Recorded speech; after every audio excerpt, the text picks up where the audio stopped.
Thank you so much for this opportunity to talk to you. We are going to talk to you about deployable nuclear reactors for disaster relief. Now our goal, we understand that when natural disasters occur, that there is a major source, a major commodity that people need not only to help them rebuild, but also to help sustain life, and that's energy.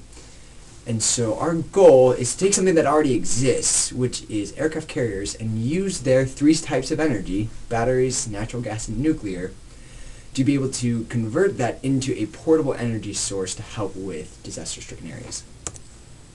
Right here we have a representation of our energy demand. You can see that in a 24-hour cycle, it goes through this kind of sine wave type of energy demand, the highs being the days and the lows being the nights.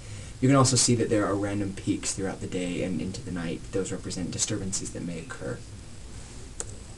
So what we did is we designed our controllers. We took our initial parameters using the transfer functions to get our initial controllers, and then we tuned them to get the best response. And you can see we got pretty good response for the battery and the natural gas, but the nuclear has a really slow adjustment time. It takes a long time to reach the set point.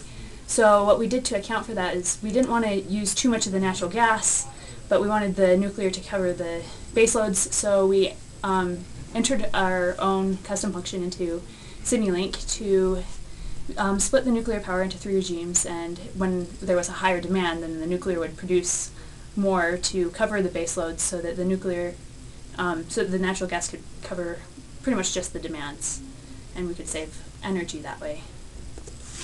Yeah, and so this graph shows the results of that, the energy output from the nuclear reactor, and you can see it follows the same trends as the energy demands, and so it's able to produce the bulk of the energy while not producing an excess amount.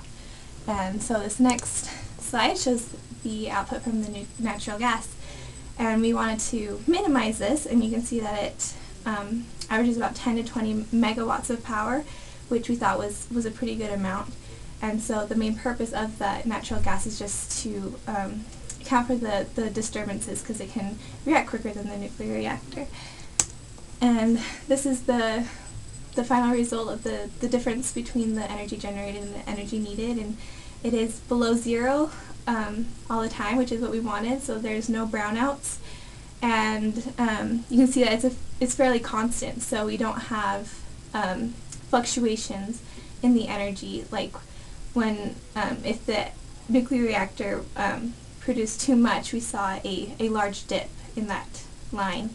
Another important part that we thought of was the startup, and we wanted a short startup time, and so we have it at about 10 minutes, which we thought was a pretty good time, and that's because of the battery. That's where the battery comes into play. It uses all its energy in the beginning because the other two are pretty slow to start up.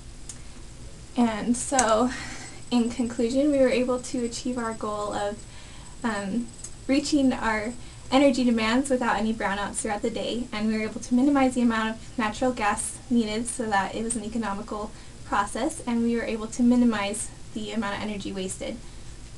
So we just want to talk a little bit about our initial project, which was on Priuses. We had put in about 40 hours of work when we realized that we just were not going anywhere. So yes, we learned a lot about Priuses. You can see that we have a picture of a burning Prius, because that's kind of how our project ended up, in a burning heap of mess on our desk before we finally switched over to deployable nuclear energy. And that is our presentation.